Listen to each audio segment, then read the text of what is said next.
Welcome to another video, and today we're doing a little bit of show and tell. So a while ago I was invited to a rapid fire game, core level game, which is, as already seen on the title card, is Veritable in February 1945. This is the invasion of Germany. The photos are from my friend Adie, the videos are made by me, and the table and about 90% of the figures are made by a guy called Ludwig, who set everything up, organized it, and thank you very much for putting on this game. This is the second time I've played on this table. The last time I played as the Canadians, and this time I will be playing as one of the German defenders. Just as a quick side note, Ludwig also has an Arnhem game, which includes Oosterbeek, because the man likes to have big games with everything. There were about 8-9 of us playing, with 3 on the German side and the remainder playing as the British, as essentially as you're working multiple divisions with brigades, so everybody got some force to play. Here we see the north end of the table, which is the flooded area from the Rhine. The British, or this specifically is the Canadian deployment area, and then the British area that we're marching on. So in this case, I say British, what I do mean is the Scottish troops are coming on here. The Reichswald up on the top with the entrenchments. And you can just see up the table with all the terrain.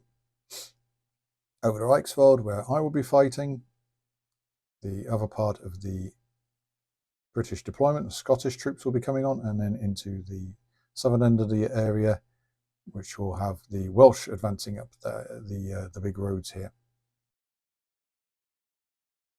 For the game, we did have some, or I should say Ludwig wanted to have some of the muddy effects. After so many vehicles would travel down the roads would start being churned up and destroyed. However, he figured it was going to be slow anyway, and he didn't want to slow it down too much. There's a nice sort of look at Gnep on its bridge, its various buildings. Ludwig likes to try and do the key buildings so that when people look at it, they can tell what they're looking at if they know the area well enough. This river here is also a little bit flooded. This is a Maas, but it's not as bad. It hasn't burst its banks as the Rhine has done on the north. And this will actually come into play later on in the game. This will be the Fallschirmjäger's deployment zone we've just seen, and then a quick look down the table, and then looking along the Reichswald down into the Netherlands, and up to the north back towards the Rhine area, and the other half of the 84th Division's deployment area. Those are entrenchments which may be used, may not be used. Interesting thing about this game is that the German defenders are allowed to literally deploy on the British table edge back. When we played it last time, that was what really happened. I, as the Canadians, had to assault into the village and was fighting pretty much from the get-go. So the game starts with 6 turns of artillery fire on predetermined areas. So you can do walking barrages and things like that. And then we're just coming across into the flooded area, which will have an effect on the game. Some of the buildings and the terrain. Again, all of this was made by Ludwig. He's 3D printed the buildings, sculpted out the terrain, cut into the tank ditches and things like that. Trees are made by here. So literally everything is his. Just so you're aware, it is 7 meters by 40 centimeters long and 2 meters by 70 centimeters wide. It's a big old table. I think his Arnhem table is smaller, but not by much.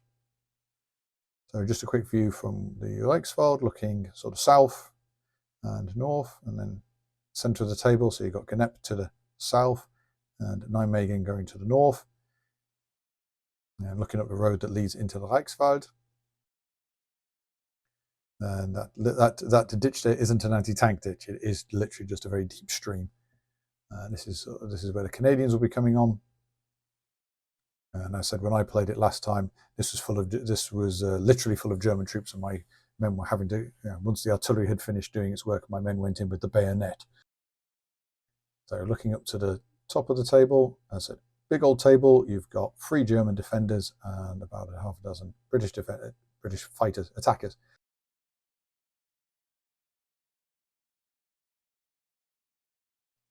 So the British attackers will be the 51st Highlander Division, the 15th Scottish Division and the 53rd Welsh Division, with a brigade from the 2nd Canadian Division. Set up here is the badges are all 51st Highlander, but it's essentially the same across all of the Scottish and Welsh divisions, or I should say brigades. This is standard setup for all British formations, which is 3 battalions of infantry, a machine gun company from the Divisional Machine Gun Battalion, supply troops, brigade headquarters, an artillery regiment, in this case 3 batteries of 2 guns apiece, and an anti-tank element, 17-pounder equipped and a 75mm equipped anti-tank, self-propelled tank destroyers.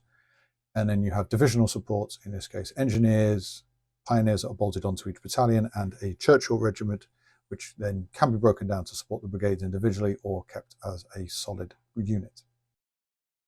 The Canadians are only slightly different in this, in that they are shrunk down to 2 battalions strong, so they've lost a machine gun and an artillery battery, and that's about it. They otherwise mirror the standard British setups, they're just a smaller brigade. The German side of it, which is the 85th and the 2nd Fallschirmjäger, the 85th being a Volksgrenadier division. So the 84th Division's headquarters, Fusilier Battalion, because Fusiliers are reconnaissance for a divisional force, the anti-tank element, Stug, 2cm anti-aircraft and an anti-tank gun. With the divisional headquarters, they were somewhere on the table, I'm not sure where. The 1051st and 1052nd Regiments, 2 battalions strong, with plenty of supports and bolt-ons. The 1062nd Regiment, Katzmann, which will be fighting in the northern area, is again 2 battalions strong, with solid defensive units, though everything is poor, excluding a company within each formation. Everything is classified as poor troops. There is a Pioneer Battalion, which I think we kept in reserve, or it was bumbling around somewhere. We had a Stug battery, or a shortened Stug battalion of 3 Stugs, or variant, in this case 4 Stugs with a Hetzer and a Marder, and then the Fallschirmjäger will be in the south of the map with battalions of infantry, battalions of Fallschirmjäger, plenty of anti-tank guns, 88s, AAA, Pack 40s, everything that you can usually imagine you'd get with a self-contained formation. So here we see the Germans have sort of set up a Stug battery with a couple of Stugs, there's an OP team, a Hetzer, infantry battalion set up in the trees and entrenchments, waiting for the British to come on, and then my area with my 2 regiments of infantry, so it's 4 battalions strong, set up in the entrenchments in the Reichswald. I said we could deploy all the way up to the front, but a lot of the guys this was the first time they were playing the game, so they were sort of a bit wary of going too far forward and just wanted to keep themselves set up within, I want to say, hand reach, probably makes sense. I tried to split it so that on one side was 1 regiment, on the other side was the other regiment. And then just coming back into the Fallschirmjäger's deployment zone, it's a staggered line, so headquarters elements are here at the back. And you've got a few companies and support weapons in the center line, and then the forward lines of Fallschirmjäger infantry going into the town and in entrenchments. I believe he kept a Stug battery hiding in trees. I didn't have any armor. The Stugs were basically divvied out to the north and south sectors. And then you've got the 88 and a few more anti-aircraft, anti-tank elements set up in Gnep itself. Just looking down the table, it's again, he could have set up deeper into the town, but he chose not to. And that's the entry points that you'll be seeing. As you can see, they've already put the Churchills on.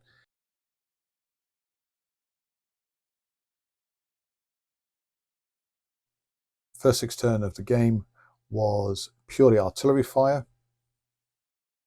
So we basically sat there with 3 gun batteries pounding away at us, or I should say 3, 6, 9, about 9 gun batteries firing away for 6 turns apiece. That's a lot of artillery, very effective in that I ended up losing about a battalion's worth of infantry to them. The Fallschirmjägers suffered quite hefty casualties. They lost their 88 and a few other support weapons. The German troops on the the northern flank by the flooded Rhine didn't do too badly, but again, it was just a lot. So here we see the battalion of troops coming on in their buffaloes. This is under command of Ludwig, as he's also playing umpire. And then we have the Canadians working their way up through the town. with their Churchills and a few Shermans. And then we have the Scottish with the 2 brigades leading and essentially a Churchill form line, Churchill regiment in line, yeah. And then the Welsh in the southern end of the table with a brigade apiece with a little bit more broken down. Some of the Sherman flail and a Avery bridge layer and a fascine launcher. These are things that they're going to need, and as you can see, there is a ditch. It is just a water-filled ditch. It wasn't an anti-tank ditch. It was just part of the terrain. And looking down the table, I think this is later on into the game.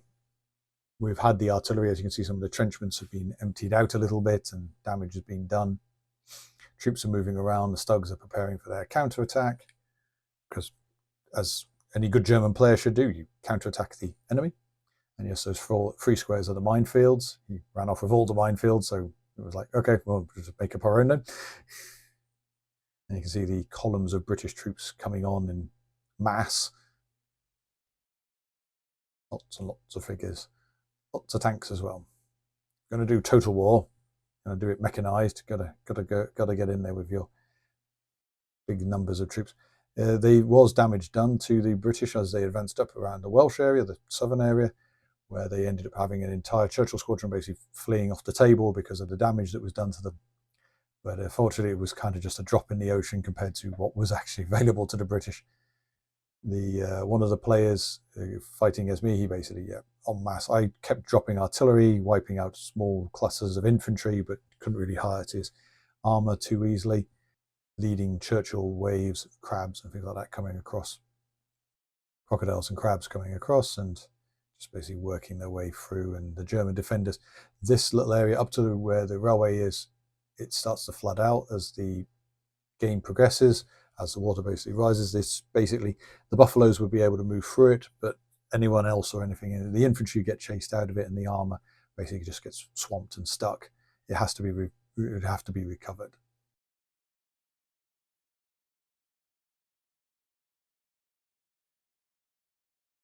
And just you're starting to see a little bit of the traffic jam starting to occur. Then we got the 6-pounder Grand Battery that one of the players set up because he's more of a Napoleonics player by his own admittance. Fair enough, tactics work. This is more the Scottish troops now. It's a 51st, I think. Yeah, so the Canadians and the Scottish, then the Highlanders in the middle, and then the Welsh and the southern end. Fallschirmjäger, a little bit of the part of the counterattacks. The Stugs have gone forward, taking some damage as they do. Gunep has been not so much abandoned, but there's not much point holding it at this point, as you need the troops on the main area rather than up this end. And you can see the Churchills working away towards the entrenchments. In this case, you've got a Sherman crab that needs to become, I think it's going to have to work its way forward a little bit more. Some Fireflies from the engineer division that's in support of everything, and the lovely toys that you've got, the 17-pounder guns and things like that, they're coming up slowly. This is a game that was very much a slog, but it isn't just the fact that it's Churchills and infantry. It is supposed to be a slog. You don't go sending armoured formations into this kind of terrain. I wouldn't say it's not heavily urbanized, but again, you can use tanks. The British did use tanks when they attacked the Reichswald, though the Germans did not expect that. They thought they weren't going to do it. But it's just one of those things where it's sort of, yeah. As you can see, the trenches are starting to look very empty, and the Scottish are pushing forward aggressively.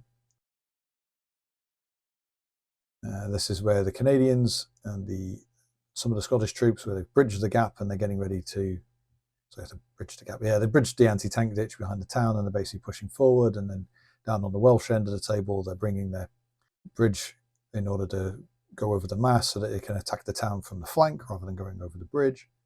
And it's just sort of a little bit later on again where you've got just the masses of British troops sort of bumbling up the table, and the traffic jams you can sort of see starting to build up, because you've got sort of limited things, because at this point you're starting to lose the northern end of the table to the water, and you can't travel there anymore, so you're getting the tables getting smaller and smaller as it goes. And remember, this is a 7-meter table, and you're still losing space because you've got so many troops in here. There I am, sat defending the Reichswald. with what's left of my 2 regiments. I think this is a few turns before I ended up basically conceding and having to step out because I had so few troops left. The 6-pounder gun battery, the traffic jam of transports, support elements. That area, yes, even in the north we did try and have a little bit of a counterattack by the Stugs.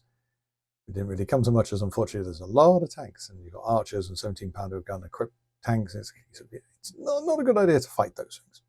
But yeah, there's a lot of heavy fighting around this area, particularly as the Canadians and the British did get into the town eventually, and the Germans in the north fought hard.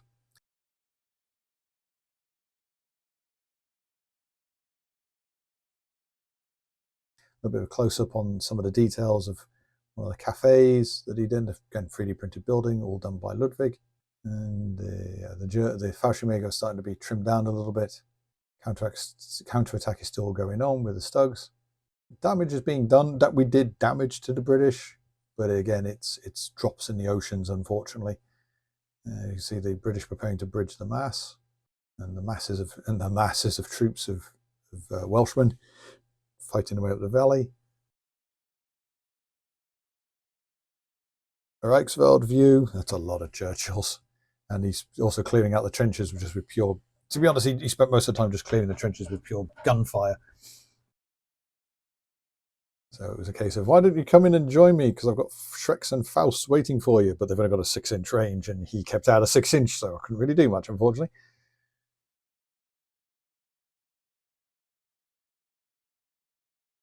The 6-pounder gun battery all limbered up and ready to move again, and then the Canadians and the part of the Scottish troops sort of fighting their way up. I think they got the furthest up the table, almost into the back lines of the German defending area, while the Welsh sort of got stuck just slogging their way against the multiple lines of Fallschirmjäger defences.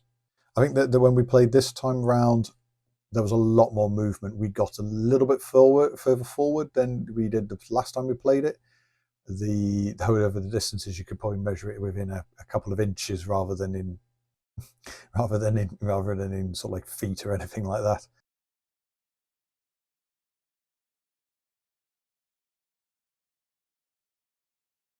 These are some of the reinforcements that we received, troops to basically bolster us up. However, there wasn't a lot. Again, we also got another battalion of Fallschirmjäger to bolster up the northern and southern flank sectors. Though at this point I'd had to concede the game as my troops were basically exhausted and running. The Fallschirmjäger was basically replaced. Essentially, a regiment of Fallschirmjäger had another battalion to replace them. And in the north, it was a Fusilier battalion, which essentially just was acting as rear guard for the troops to withdraw. There were little pockets of resistance, which the British ignored. If they're not doing anything, why bother them? You don't need to fight them when you don't need to, when you can potentially just surround them and just leave them to it. And here goes, as I said, another picture of the Fusiliers, waiting for the onslaught of the Canadians and the Scottish to come bumbling up the road through the flooded areas. And then in the south, you've got just ranks of Churchills and infantry behind them advancing towards unfortunately now empty entrenchments, as we were running out of men very quickly. The game was slow, but that was just more of it's a slog, and you've got to clear each position. And then a sort of a final overview at the end of the day. So my troops have gone. My Volksgrenadiers are all out. Fallschirmjäger are still fighting. The British have gapped the Maas and are basically attacking Gnep from the flank. And the remaining Fallschirmjäger troops are basically occupying the rear trenches and preparing to hold off.